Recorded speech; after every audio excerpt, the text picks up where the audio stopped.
ಸಂಜೆ 5 ಗಂಟೆಗೆ ಒಂದ್ಸಾರಿ ಬಂದಿದ್ರೆ ಹೊಡಿಬೇಕು ಅಂದಾಗ ಹುಡುಗ ಹೇಳಿದ್ರು, ಅಣ್ಣ ಇಲ್ಲಣ್ಣ ನಿಮ್ಮ ಕೃಷ್ಣ ಬಂದಿದ್ದಾರೆ ಅಲ್ಲಿ, ಇಲ್ಲಣ್ಣ ನಿಮ್ಮ ಮನೋಹರ್ ಅನ್ನೋರು ಇದ್ದಾರೆ ಅಲ್ಲಿ ಅಂದಾಗ ಹಿಂಗೆ 7 ಗಂಟೆವರೆಗೂ ಪೋಸ್ಟ್ಪೋನ್ ಆಗೋಯ್ತು.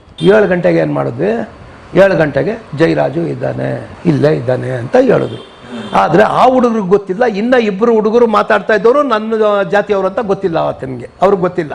ಅವ್ರು ಯಾಕೆಂದ್ರೆ ಪೇಟೆ ಒಳಗಿಲ್ಲ. ಒಬ್ಬ ರಾಮಕೃಷ್ಣ ಅಂತ ಕೌನ್ಸಿಲರ್ ಶಾಂತಿನಗರದಲ್ಲಿದ್ದಾನೆ, ಇನ್ನೊಬ್ಬ ಶಂಕರ್ ನಾರಾಯಣ ಅನ್ನೋನು ಶಾಂತಿನಗರದಲ್ಲಿದ್ದಾನೆ. ಇವ್ರನ್ನ ನೋಡಿಲ್ಲ. ಅವರು ಯಾವುದೋ ಅವ್ರ ಮನೆ ಖಾಲಿ ಮಾಡಿಸೋದಕ್ಕೆ ಇವ್ರು ನಡೆಯೋದಕ್ಕೆ ಬಂದವ್ರೆ, ಮಾತಾಡ್ತಾವ್ರೆ, ಇಲ್ಲಿದ್ದಾರೆ. ನಾವೇನು ಮಾಡಿದ್ವಿ, ಲಾಸ್ಟ್ ಮೂಮೆಂಟ್ನಲ್ಲಿ ನನಗೆ ಒಂದು ಕುರಿ ಕಡಿಯೋ ಮಚ್ಚು ಬಂತು. ಪ್ರತಿಯೊಬ್ಬೊಬ್ಬರ ಕೈನಲ್ಲಿ ನಮ್ಮ ಕರಗದ ಕತ್ತಿ ಇತ್ತು. 5 ಜನ ಇದ್ವಿ ನಾವು, 5 ಜನ ಇದ್ವಿ. 5 ಜನದಲ್ಲಿ 5 ಕತ್ತಿ ಇತ್ತು. ನಾನು ಹೇಳಿದ್ದೆ, ನಾನು ಜಯರಾಜಿಗೆ ಹೊಡ್ಕೊಳ್ತೀನಿ, ಕೈಯೋ ಕಾಲ ಕತ್ತರಿಸಿ ಸಿಕ್ಬಿಡ್ತೀನಿ ಅಲ್ಲಿ, ನೀವು ಆಫೀಸ್ನಲ್ಲಿರೋರಿಗೆ 7-8 ಜನಕ್ಕೆ ಹೊಡೆದ್ಬಿಡ್ರಿ, ದೊಂಬಿ ಕೇಸ್ ಆಗ್ತೈತೆ ಅಂತ ನಾನು ಹೇಳಿ ಕರ್ಕೊಂಬಂದೆ. ದೊಂಬಿ ಕೇಸ್ ಆಗ್ಬೇಕು ಯಾವಾಗಲೂ, ಒಬ್ಬನ್ನ ಇಷ್ಟು ಜನ ಬಂದು ಹೊಡೆದ್ಬಿಟ್ರು ಅನ್ನೋದಾಗಬಾರ್ದು. ಅದಕ್ಕೆ ಏನು ಮಾಡಿದೆ, ನಾನು ಐಡಿಯಾ ಕೊಟ್ಟೆ ಏನು ಮಾಡಿದೆ, ಜೈ ಭುವನೇಶ್ವರಿ ಅಂತ ಬರಬೇಕು. ಒಬ್ಬ ಹುಡುಗ ಬಂದು ಮಚ್ಚು ಕೊಟ್ಟ, ನನಗೆ ಕುರಿ ಕಡಿಯೋ ಮಚ್ಚು ಕೊಟ್ಟ. ನನ್ನ ಕತ್ತಿನ ಆ ಹುಡುಗ ಕೇಶವ ಅನ್ನೋನು ಆ ಸಂಜೀವನ್ ಜೊತೆಗೆ ಹೋಗಿದ್ನಲ್ಲ, ಅವನು 2 ಕೈನಲ್ಲಿ ತಗೊಂಡ್ಬಿಟ್ಟ. ಗಬ್ಬರ್ ಸಿಂಗ್ ತರ, ಶೋಲೆ ಫಿಲಮ್ ನಲ್ಲಿ ಗಬ್ಬರ್ ಸಿಂಗ್ ನೋಡಿದಿರಲ್ಲ, 2 ಕೈನಲ್ಲಿ ಅವನು ಗಬ್ಬರ್ ಸಿಂಗ್ ಹಿಡ್ಕೊಂಡಿರ್ತಾನೆ ಕತ್ತಿನ. ಸಂಜೀವ್ ಕುಮಾರ್ನ ಅಟ್ಯಾಕ್ ಮಾಡಿ, ಸಂಜೀವ್ ಕುಮಾರ್ ಏನ್ ಹೇಳಿರ್ತಾನೆ, ಇವನು ಅವನ್ನ ಹಿಡಿಯಕ್ ಹೋದಾಗ ಅವನ ಒಂದೇ ಮಾತು ಹೇಳ್ತಾನೆ, ಅವನು ಬಿಡಿಸ್ಕೊಳಕ್ ನೋಡ್ತಾನೆ, ಈ ಬಲ್ಗೆ ಹಿಂಗ್ ಹಿಡ್ಕೊಂಡ್ ಬಿಡ್ತಾನೆ. ಅವ್ನು ಏ ಹಾತ್ ನೈ ಹೈ ಪಾಸಿ ಕಾ ಪಂದಾ ಹೈ ಅಂತ ಹೇಳಿರ್ತಾನೆ. ಹಾಗೆ ನೀವು ನಂಬಿದ್ರೆ ನಂಬಿ, ಬಿಟ್ರೆ ಬಿಡಿ. ಅವನು ಆವತ್ತು ಫಿಲಮ್ನಲ್ಲಿ ಏನು ಹೇಳ್ದ, ಈ ಕೈನಲ್ಲಿ ಎಷ್ಟು ಬಲ ಇತ್ತು ಅಂತಂದ್ರೆ, ನಾನು ಹಿಂಗೆ ಹಿಡಿದು ಈ ಕತ್ತನ್ನ ಹಿಂಗೆ ಹಿಡ್ಕೊಂಡ್ಬಿಟ್ಟೆ ಅಂತಂದ್ರೆ ಅದನ್ನು ಬಿಡಿಸ್ಕೊಳ್ಳೋಂಥ ಗಂಡೇ ಇರಲಿಲ್ಲ. ಬಿಡಿಸ್ಕೊಂಡವ್ರು 2, ನನ್ನ ಜೀವಮಾನದಲ್ಲಿ ಬಿಡಿಸ್ಕೊಂಡು. ಒಬ್ಬರು ನಮ್ಮ ಗುರುಗಳು TR ಸ್ವಾಮಿ, ಇನ್ನೊಬ್ಬರು ಪೈಲ್ವಾನ್ ಗಣೇಶ್. ಅವರಿಬ್ಬರು ಬಿಡಿಸ್ಕೊಂಡ್ಬಿಟ್ರು, ನನ್ನ ಮಗು ಥರ ಎತ್ಕೊಂಡ್ಬಿಟ್ರು. ಮಿಕ್ದವ್ರು ಯಾವ ಮಿಲಿಟರಿ ಅವನ ಕೈನಲ್ಲೂ ಆಗಲಿಲ್ಲ, ಅಂತ ಬಲಗಾರ ನಾನು. ಅದಕ್ಕೆ ಅವನೇನು ಹೇಳ್ತಾನೆ, 2 ಮಚ್ಚಿಟ್ಕೊಂಡ್ಬಿಟ್ಟು, ಉಸ್ ದಿನ್ ಕ್ಯಾ ಕಹಾತೆ ಠಾಕೂರ್, ये हाथ नहीं है फांसी का पंदा है, वो हाथ मुझे दे दो ಅಂತ ಹೇಳಿ ಹೊಡಿತಾನೆ. ಹಂಗೆ ಈ ನನ್ನ ಮಗ 2 ಕತ್ತಿ ಎತ್ಕೊಂಡ್ ಬಂದ್ಬಿಟ್ಟ. ಎದಕ್ಕೆ ಬಂದ, ನಾನು ಮಚ್ಚಿ ಎತ್ಕೊಂಡ್ ಬಂದೆ. ನಾವು ಅಲ್ಲಿಂದ ಹಿಂಗೆ ಬಂದ್ವಿ, ಈ ದೇವಸ್ಥಾನದ ಹಿಂಭಾಗದ ರಸ್ತೆಗೆ ಹಿಂಗೆ ಬಂದ್ವಿ. ನೋಡ್ತೀನಿ ಜಯರಾಜು ಎದುರುಗಡೆನೆ ಇದ್ದಾನೆ, ಇಲ್ಲೇ ಇದ್ದಾನೆ, ಈ ಕಡೆನೆ ನೋಡ್ತಾ ಇದ್ದಾನೆ, ಸೌತೆ ನೋಡ್ತಾ ಇದ್ದಾನೆ, ನಾರ್ತ್ ಕಡೆನೆ ಬೇನಿದೆ, ಮೇನ್ ರೋಡ್ ನಲ್ಲಿ ಇದ್ದಾನೆ. ಅವನಿಂದ ನಮ್ಮ ಜಾತಿ ಹುಡುಗರು 2 ಇದ್ದಾರೆ, ನನ್ನ ಕ್ಲಾಸ್ಮೇಟ್ಗಳು. ಅವರು ಯುನೈಟೆಡ್ ಮಿಷನ್ ಒಬ್ಬ ಡಾಕ್ಟರ್ ಆದ, ಇನ್ನೊಬ್ಬ ಕೌನ್ಸಿಲರ್ ಆದ, 2 ನನ್ನ ಕ್ಲಾಸ್ಮೇಟ್ಸು ಅವನ ಎದುರುಗಡೆ ನಿಂತ್ಕೊಂಡು ಮಾತಾಡ್ತಾ ಇದ್ದಾರೆ. ಹೇಗಿರ್ಬೇಡ ಹೇಳಿ ನೀವೇ. 100 ಮೀಟರ್ಸ್ ಸ್ಪ್ರಿಂಟ್ ನಾನು ಯೂನಿವರ್ಸಿಟಿ ಒಳಗೆ ಫಾಸ್ಟೆಸ್ಟ್ ರನ್ನರ್, ನಂಬಿದ್ರೆ ನಂಬಿ, ಬಿಟ್ರೆ ಬಿಡಿ. ಒಬ್ಬ ಪೈಲ್ವಾನು ರೆಸ್ಲರು ಓಡೋದಿಕ್ಕೆ ಆಗೋದಿಲ್ಲ. ನನ್ನ ತೊಡೆಗಳು ಆಂಜನೇಯ ನೋಡಿ, ಅಲ್ಲಿದೆ ಫೋಟೋ ಇದೆ ನೋಡಿ, ಆ ತೊಡೆಗಳು ಆಗಿದೆ ನೋಡಿ ಆ ಫೋಟೋ ಒಳಗಡೆ.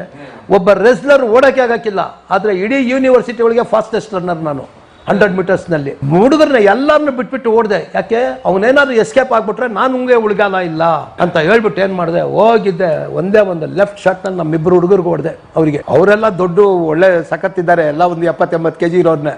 2 ಒಂದೇಟ್ಗೆ ಹೊಡೆದು ಜಯರಾಜ್ಗೆ ಫಸ್ಟ್ ಕಾಲ್ ಹೊಡೆದೆ, ಓಡಬಾರ್ದು ಅಂತ ಹೇಳಿ ಹೊಡೆದೆ. ಇವ್ರನ್ನೆಲ್ಲ ಬಿಟ್ಬಿಟ್ಟೆ, ಎಲ್ಲಾರು ಬಿಟ್ಬಿಟ್ಟು ರನ್ ಮಾಡಿದೆ. ಒಬ್ನೇ ಹೋಗಿ ಫಸ್ಟ್ ಕಾಲ್ ಹೊಡೆದೆ, ಓಡಬಾರ್ದು. ಅವನು ಹೊಡೆದಿದ ತಕ್ಷಣನೇ ಅವನು ಅಷ್ಟು ಘಟ, ಅಯ್ಯೋ ಗೋಪಿ ಗೋಪಿ ಗೋಪಿ ಬೇಡ ಗೋಪಿ ಅಂತ ಹತ್ಕೊಂತಾನೆ, ಕೇಳ್ಕೊಳ್ತಾನೆ. ಜಯರಾಜು ಆಳ್ತಾನೆ ಹೆಂಗ್ ಸತ್ತಂಗೆ. ಒಂದೇ ಏಟು ಹೊಡೆದಿದ್ದು, ಕಾಲ್ ಹೊಡೆದಿದ್ದು ಫಸ್ಟು ಮಚ್ಚಿನಲ್ಲಿ ಕಾಲ್ ಹೊಡೆದೆ, ಓಡಬಾರ್ದು ಅಂತ.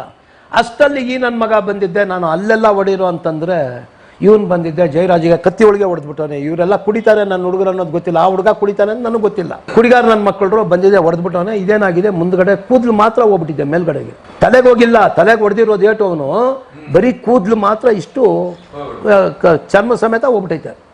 ಅವನೇನ್ ಮಾಡ್ಬಿಟ್ಟ, ಹಿಡ್ಕೊಂಡ್ಬಿಟ್ಟವನೆ ಗಟ್ಟಿಯಾಗಿ. ಯಾರು, ಇವನ್ ಕತ್ತಿನ ಹಿಡ್ಕೊಂಡ್ಬಿಟ್ಟವನ. ಸಿನಿಮಾ ಒಳಗೆ ಹಿಡ್ಕೊಂಡಿದ್ದಾನ್ರೆ ಕತ್ತಿ ಜಯರಾಜು.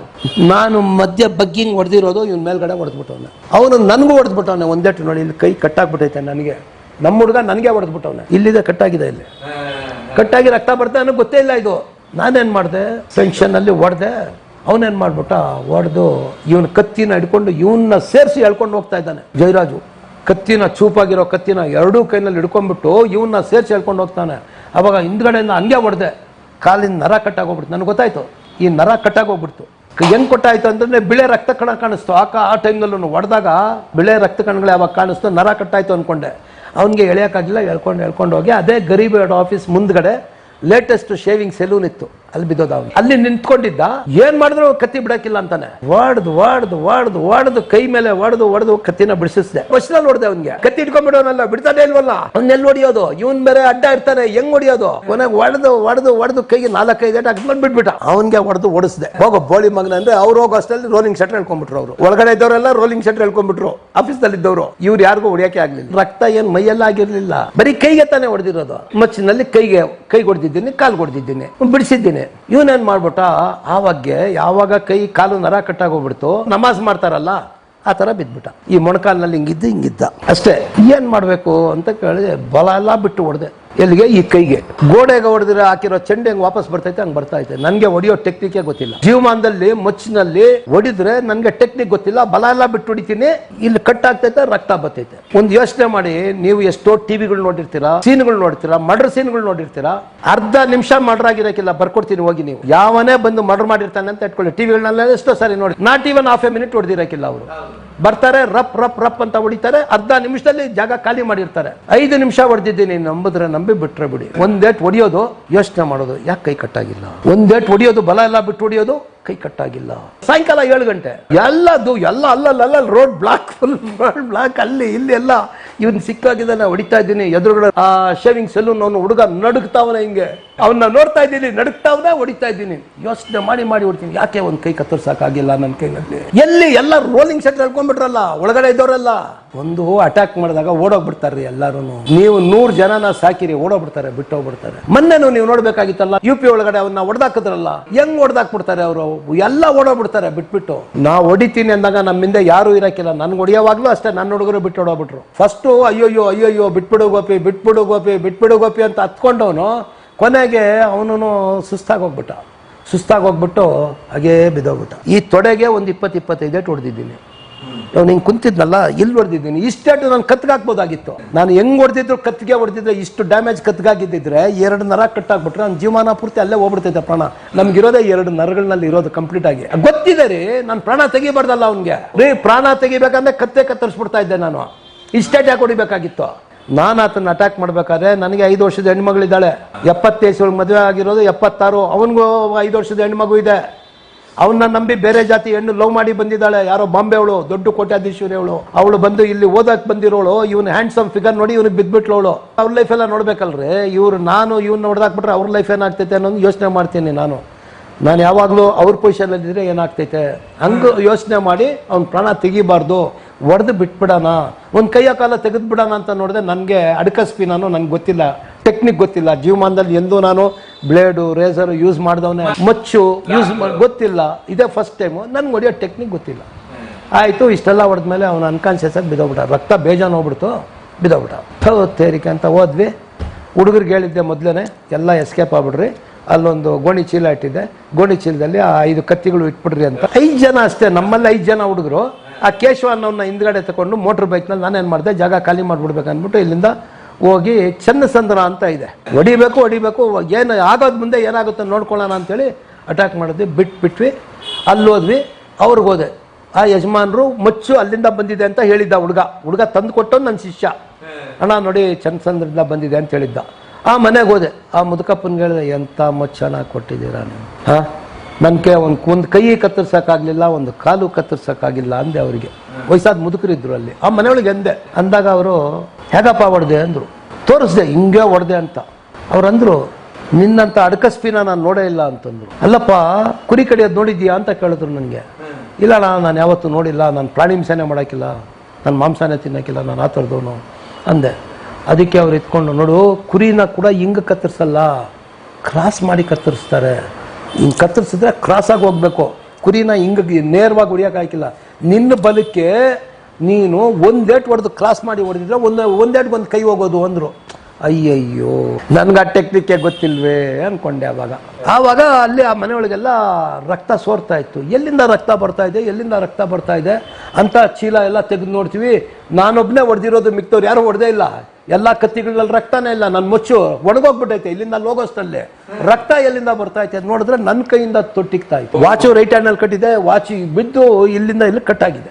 ಆಮೇಲೆ ಅಲ್ಲೇ ತಗೊಂಡು ಬಟ್ಟೆ ಕಟ್ಟಿ ಸೀದಾ ಹೊಸಕೋಟೆಗೆ ಹೋಗಿ ಅಲ್ಲಿ ನಮ್ಮ ಬ್ರದರ್ಗೆ, ನನಗೂ ನಮ್ಮ ಅಣ್ಣನಿಗೂ ಆಗಕ್ಕಿಲ್ಲ ಅಂತೇಳು, ಜೈರಾಜಿಗೆ ಹಿಂಗೆ ಹೊಡೆದಾಕ್ಬಿಟ್ಟು ಬಂದಿದ್ದೀನಿ, ಯಾರೋ ಪೊಲೀಸ್ ಬಂದೇ ಬರುತ್ತೆ ಅಂತ ಹೇಳಿ ಅವ್ರಿಗೆ ಹೇಳಿ ತೋಟಕ್ಕೆ ಹೋಗಿ ತೋಟದಲ್ಲಿ ಹುಡುಗನಿಗೆ ನಮ್ಮಣ್ಣ ಬೆಂಗಳೂರಿಗೆ ಹೋಗಿ 5 ದಿವಸ ಆಯಿತು, ಮೋಟ್ರ್ ಕೆಟ್ಟೋಗ್ಬಿಟ್ಟಿದೆ, ಪೊಲೀಸ್ ಬಂದೇ ಬರ್ತಾರೆ ಅಂತ ಗೊತ್ತು ನನಗೆ, ಇದು ಬಿಡೋದಿಲ್ಲ ಅವರು, ಇಂಥ ವ್ಯಕ್ತಿ ಮೇಲೆ ಕೈ ಇಟ್ಟ ಮೇಲೆ ಬಿಡ್ತಾರ, ಅವ್ರಿಗೆ ಅಲ್ಲೆಲ್ಲ ಕೊಟ್ಬಿಟ್ಟು PWD ಕ್ವಾರ್ಟರ್ಸಲ್ಲಿ ನನ್ನ ಫ್ರೆಂಡ್ ಇದ್ರು, ಅಲ್ಲೋಗಿ ಮಲಗಿಬಿಟ್ಟೆ. ಅಲ್ಲೋದೆ ಡಾಕ್ಟರ್ ಹತ್ರ ಟ್ರೀಟ್ಮೆಂಟ್ ತೊಗೊಂಡೆ, ಸರಿ ಬ್ಯಾಂಡೇಜ್ ಎಲ್ಲ ಮಾಡಿಸ್ಕೊಂಡೆ. ರಾತ್ರಿನೇ ಇಲ್ಲಿಂದ ಹೋದಾಗ ನಮ್ಮ ಹೊಸಕೋಟೆ ಒಳಗೆ ಹೋಗಿ ಅಲ್ಲೇನೇನು ಹೇಳ್ಬಿಟ್ಟು ಹೊಸಕೋಟೆ ಒಳಗೆ ಮಲ್ಬಿಟ್ಟೆ. 9-10 ಗಂಟೆ ಅವ್ರ ಮನೆಯೊಳಗೆ ಮಾತಾಡಿದ್ವಿ. ಅಲ್ಲಿಂದ ಅಲ್ಲೋದು ಎಷ್ಟು ಒಂದು ಅಲ್ಲಿಂದ ನಮ್ಮೂರಿಗೆ ಒಂದು 10-12 ಕಿಲೋಮೀಟ್ರ್. ಮೋಟ್ರ್ ಬೈಕು ಜಾವಾ ಗಾಡಿ ನಂದು, ಜಾವಾ ಒಳಗೆ ಕಿಂಗು ನಾನು. ಹೋದ್ವಿ, ಹೋಗ್ಬಿಟ್ಟು ಎಲ್ಲ ಆಯಿತು.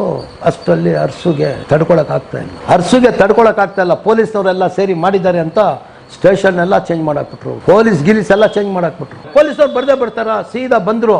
ಅವ್ರು ಹಿಡ್ದಿದ್ದು ಯಾರನ್ನ ಗೊತ್ತಾ? ಫಸ್ಟು ಅವನ್ನ ಹಿಡಿದ್ರು, ಯಾರನ್ನ ಕುಟ್ಟಿ ತಮ್ಮನ್ನ ಹಿಡಿದ್ರು. ಯಾಕೆಂದ್ರೆ ಮೊದಲು ಇಲ್ಲಿ ಗಲಾಟೆ ಮಾಡಿದ್ರಲ್ಲ, ಅದು FIR ಆಗ್ಬಿಟ್ಟಿತ್ತು ಅವ್ರ ಮೇಲೆ. ಅದಕ್ಕೆ ಅವ್ರನ್ನ ಹಿಡ್ಕೊಂಡ್ಬಂದು ಒಳಗಡೆ ಹಾಕೊಂಡ್ಬಿಟ್ರು. ಅವರು ಅವನ್ನೇ ಕರ್ಕೊಂಡ್ಬಂದ್ರು, ಗೋಪಿ ಮನೆ ತೋರಿಸ್ಬಾಪ ಅಂತ. ಹೊಸಕೋಟೆಗೆ ಬಂದ್ರು, ಅವನಿಗೆ ಗೋಪಿ ಮನೆ ಗೊತ್ತಿಲ್ವಲ್ಲ. ಪೊಲೀಸ್ ಸ್ಟೇಷನ್ಗೆ ಹೋದ್ರು, ಅಲ್ಲಿಂದ ಪೊಲೀಸ್ನವ್ರನ್ನ ಕರ್ಕೊಂಡು ಮನೆ ಹತ್ರ ಹೋದ್ರು. ಇಲ್ಲ ಅವರು 5 ದಿವಸ ಆಯ್ತು ಹೋಗಿ, ಮನೆಗೆ ಬಂದಿಲ್ಲ, ಬೆಂಗಳೂರಿನಲ್ಲಿ ಇರ್ತಾರೆ ಅವ್ರ ಮಾವನ ಮನೆಯೊಳಗೆ ಅಂದ್ಬಿಟ್ರು. ಅವ್ರ ತೋಟ ಎಲ್ಲೈತೆ, ಪೊಲೀಸ್ ಕರ್ಕೊಂಡು ತೋಟಕ್ಕೆ ಹೋದ್ರು. ತೋಟದಲ್ಲಿ ಹೋಗಿ ಪೊಲೀಸ್ನವ್ರು ಎಂತ ಡ್ರಾಮಾ ಮಾಡ್ತಾರೆ ಅಂತಂದ್ರೆ, ಅಲ್ಲಿ ಹುಡುಗನ್ಗೆ ನಿಮ್ಮ ಅಣ್ಣ ನಮ್ಗೆ ಪಾರ್ಟಿ ಕೊಡ್ತೀನಿ ಅಂತ ಹೇಳಿದ್ರು, ತೆಗಿಯಪ್ಪ ಅಲ್ಲಿ 3 ಮನೆ ಇದೆ, ಒಂದು ಮಿಷಿನ್ ಮನೆ, ಒಂದು ಈ ಮನೆ, ವಟಾರ ಎಲ್ಲ ಐತೆ, ಎಲ್ಲ ಮನೇಲೂ ಬೀಗ ತೆಗ್ಸವ್ರೆ. ಇಲ್ಲ ತೆಗಿಯೋ ಮಗ, ಬೀಗ ತೆಗಿಯೋ ನೋಡ್ರಿ. ಇಲ್ಲ, ಸೀದಾ ಇಲ್ಲಿಗೆ ಬಂದ್ರು. ಇಲ್ಲಿಗೆ ಬಂದು ಏನು ನಮ್ಮ ಮಾವನ ಮನೆ ತಗೋಬೇಕಂದ್ರೆ ಭಯ ಎಂಥವ್ರಿಗೂ. ದೊಡ್ಡ ಕೋಟ್ಯಾಧೀಶರು ಅವರು. ಹೋಗೋರೆ ಪೊಲೀಸ್ನವರು. ಹೋಗಿ ರಾತ್ರಿ 12 ಗಂಟೆ, 1 ಗಂಟೆ 2 ಗಂಟೆನೂ ಆಗೈತೆ. ಹೋಗಿದ್ದೈತಲ್ಲ, ಗೋಪಿಯವ್ರು ಬೇಕಾಗಿತ್ತು, ಜೈರಾಜ್ ಹೊಡೆದಾಕ್ಬಿಟ್ಟಿದ್ದಾರೆ. ಇವನು ಚೇಂಜ್ ಮಾಡಿಬಿಟ್ಟಿದ್ದಾನೆ, ಪೊಲೀಸ್ನವರೆಲ್ಲ ಚೇಂಜ್ ಮಾಡಾಕ್ಬಿಟ್ಟವನೆ, ಸ್ಟೇಷನ್ ಎಲ್ಲ ಚೇಂಜ್ ಆಗ್ಬಿಟ್ಟು ರಾತ್ರಿ ಅರ್ಸು ಎಲ್ಲ ಬೇರೆ ಪೊಲೀಸ್ನವ್ರು ಇರೋದು. ಹೇಳ್ದವ್ರು ಹೊಡೆದಾಕು ಅಂತ ಹೇಳ್ದವ್ರು ಇಲ್ಲ ಯಾರು. ಸರಿ ಅವರು ಬಂದವ್ರೆ ಸೀದಾ ಹೋಗಿ ನಮ್ಮ ಅಂತ ಕೇಳಿದ್ರು. ಇಲ್ವಲ್ಲ, ಅವ್ನಿರೋದು ಹೊಸಕೋಟೆ ಒಳಗೆ ಅಂದ್ಬಿಟ್ಟು ಇಲ್ಲಿಂದ ಹೊಸಕೋಟೆಗೆ ಲೈಟ್ನಿಂಗ್ ಕಾಲ್ ಹಾಕಿದ್ದಾರೆ ನಮ್ಮ ಚಿಕ್ಕಪ್ಪಂದರಿಗೆ. ಗೋಪಿ ಎಲ್ಲಿದ್ದಾನೆ, ಇಲ್ಲಿ ಪೊಲೀಸ್ ಹುಡ್ಕೊಂಡ್ ಬಂದೈತೆ, ಜೈರಾಜ್ ಹೊಡೆದಾಕ್ಬಿಟ್ಟಿದ್ದಾನೆ, ಹಾಗೆ ಅಂತ. ಸರಿ, ಆಮೇಲೆ ಅವರು ಇಲ್ಲ ಬಂದಿದ್ದ, ಇಲ್ಲಿ ಏನೋ ಒಂದು ಸ್ವಲ್ಪ ಏಟ್ ಬಿದ್ದೈತೆ, ಎಲ್ಲಿದ್ದಾನೆ ಅಂತ ಗೊತ್ತಿಲ್ಲ, ಬಂದೆ ನನಗೆ ಫೋನ್ ಮಾಡಿಸು ಅಂತ ಹೇಳು ಅಂತಂದ್ರು. ಇವಾಗ ಆ ಕಾಲದಲ್ಲಿ 24 ಕಿಲೋಮೀಟರ್ ಇದ್ರೂ ಕೂಡ ಟ್ರಂಕ್ ಬುಕ್ಕಿಂಗ್ ಮಾಡಬೇಕಾಗಿತ್ತು ನಾವು. ಫೋನ್ನಲ್ಲಿ ನಿಮಗೆ ಡೈರೆಕ್ಟ್ ಕನೆಕ್ಷನ್ ಸಿಗ್ತಾ ಇರಲಿಲ್ಲ. ಇಂಡಿಯಾ ಒಳಗಡೆ ನೀವು ಮಾಡಬೇಕಾದ್ರೆ ನಮ್ಮ ನಂಬರ್ ಕೊಡಬೇಕು. ಅಲ್ಲಿ ಟ್ರಂಕ್ ಕಾಲ್ ಅಂತ ಬುಕ್ ಮಾಡಬೇಕು, ನಮ್ಮ ನಂಬರ್ ಕೊಡಬೇಕು, calling from such and such number ಅಂತ ಹೇಳಬೇಕು. ಆವಾಗ ಬುಕ್ಕೆ ಕಾಲ್ ಟು ಹೊಸಕೋಟೆ ನಂಬರ್ ಕೊಡಬೇಕು. ಟ್ರಂಕ್ ಬುಕ್ಕಿಂಗ್ ನಂಬರ್ ಕೊಟ್ಟರೆ ಅವರೊಂದು ಡಾಕೆಟ್ ನಂಬರ್ ಕೊಡ್ತಾರೆ, ಅದನ್ನ ಇಟ್ಕೋಬೇಕು. ಅವರು ಕನೆಕ್ಟ್ ಮಾಡೋವರೆಗೂ ಕಾಯಬೇಕು. ಒಂದು ಅರ್ಧ ಗಂಟೆ ಆದರೂ ಕೊಡೋಕ್ಕಿಲ್ಲ ಅವರು. ಆವಾಗ ತಿರ್ಗಾ ಮಾಡಬೇಕು. My docket number in zones already booked half an hour before, could you please kindly get me the call ಅಂತ ಇನ್ನೂ ಒಂದು 20 ಸಾರಿ ರಿಮೈಂಡ್ ಮಾಡಿದಾಗ ಕೊಡ್ತಾರೆ. ಅವಾಗ ಲೈಟ್ನಿಂಗ್ ಕಾಲ್ ಹಾಕಿದ್ರೆ ಇಮಿಡಿಯೇಟ್ ಆಗಿ ಕೊಡ್ತಾರೆ, ಟ್ರಿಬಲ್ ದುಡ್ಡು ಅದಕ್ಕೆ ಲೈಟ್ನಿಂಗ್ ಕಾಲ್ ಅನ್ನೋದು. ಅದು ಹಾಕಿ ಮಾತಾಡಿ ಯಾವಾಗ ಬಂದವನೇ ಅಂದಿದ್ದಕ್ಕೆ ಸರಿ ಆವತ್ತು ಆಯಿತು. ಸರಿ ಬಂದರು, ಏನು ಇಂಥ ಕೆಲಸ ಮಾಡಿದ್ಯಾ, ಮಾಡಬಾರ್ದಾಗಿತ್ತು, ಮಾಡಿದ್ಮೇಲೆ ಸರಿಯಾಗಿ ಮಾಡಿ ಮುಗಿಸ್ಬೇಕಾದ್ಬಿಟ್ಟು ಅರ್ಧಂಬರ್ಧ ಕೆಲಸ ಮಾಡಿಬಿಡೋದು ಬರೋ ಅಂತಂದ್ರು. ನಮ್ಮ ಮಾವ ನನ್ನ ಬಾ ಬೆಂಗಳೂರಿಗೆ ಅಂದರು, ಮನೆ ಹತ್ರ ಬರಬೇಡ, ಇಲ್ಲೆಲ್ಲ ಫುಲ್ ಪೊಲೀಸು ರೌಡಿಗಳೆಲ್ಲ ಇದ್ದಾರಲ್ಲ, ಸರಿ ಬಾ ನೀನು ಅಂತ ಹೇಳ್ಬಿಟ್ಟು ಜನರಲ್ ಪೋಸ್ಟ್ ಆಫೀಸ್ ಹತ್ರಕ್ಕೆ ಬರೋ ಹೇಳಿದ್ರು. ಅಲ್ಲಿಂದ ಬಂದರು. ಎಲ್ಲ ಹೇಳ್ದಂಗೆ ಹಿಂಗಿಲ್ಲ, ಪೊಲೀಸ್ ನಾನು ಮೊದಲೇ ಮಾತಾಡಿದ್ದೀನಿ, ನೀವೇನು ಬರಬೇಡಿ, ಹೋಗಿ ನಾನು ಸ್ಟೇಷನ್ಗೆ ಹೋಗ್ತೀನಿ ಅಂದೆ. ಹೋದೆ ಸ್ಟೇಷನ್ಗೆ, ನಾನು ಆ ಕೇಶವ ಇಬ್ಬರು ಹೋದ್ವಿ. ಮಾನ್ಯ ವೀಕ್ಷಕರೇ, ಜನಜಾಗೃತಿ ಮಾಧ್ಯಮ ದಯವಿಟ್ಟು ನಿಮ್ಮ ಸ್ನೇಹಿತರಿಗೆ ಶೇರ್ ಮಾಡಿ, ಹಾಗೆ ನಮ್ಮ ಚಾನಲ್ನ ಸಬ್ಸ್ಕ್ರೈಬ್ ಮಾಡಿ. ಯಾರಿಗಾದರೂ ಜನಜಾಗೃತಿ ಮಾಧ್ಯಮದ ವಿಡಿಯೋಗಳು ಸಿಗದಿದ್ದಲ್ಲಿ ಪ್ಲೇಲಿಸ್ಟ್ ಇದೆ, ವಿಡಿಯೋ ಲಿಸ್ಟ್ ಇದೆ, ದಯವಿಟ್ಟು ಅದನ್ನು ಚೆಕ್ ಮಾಡಿದಾಗ ನಿಮಗೆ ಖಂಡಿತವಾಗೂ ಎಲ್ಲ ಹಳೆಯ ವಿಡಿಯೋಗಳು ಸಿಗುತ್ತವೆ. ಧನ್ಯವಾದ.